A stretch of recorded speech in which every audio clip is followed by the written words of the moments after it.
നമസ്കാരം, കൊട്ടാരക്കര മീഡിയയിലേക്ക് സ്വാഗതം.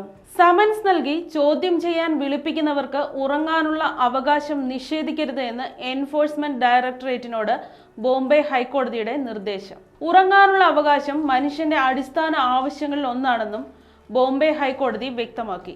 രാത്രിയിൽ മൊഴി രേഖപ്പെടുത്തരുതെന്നും പകലോ പുലർച്ചെയോ മാത്രമേ മൊഴികൾ രേഖപ്പെടുത്താവൂ എന്നും ബോംബെ ഹൈക്കോടതിയുടെ ഡിവിഷൻ ബെഞ്ച് അഭിപ്രായപ്പെട്ടു.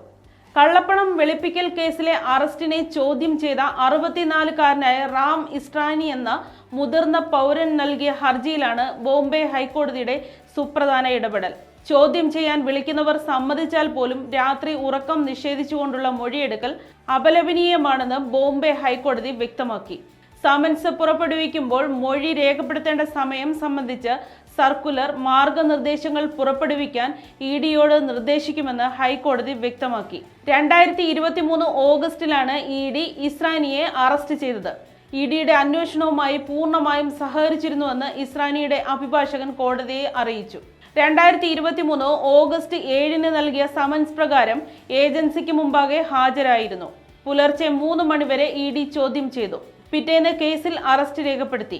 ഈ അറസ്റ്റ് നിയമവിരുദ്ധമാണെന്ന് വിധിക്കണം എന്നായിരുന്നു റാം ഇസ്രാനിയുടെ വാദം.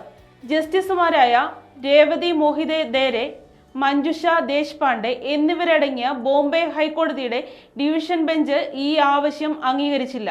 അതേസമയം ഉറക്കം നിഷേധിച്ചുകൊണ്ട് രാത്രി മുഴുവൻ ചോദ്യം ചെയ്യുന്ന രീതി ശരിയല്ലെന്ന് ബെഞ്ച് പറഞ്ഞു.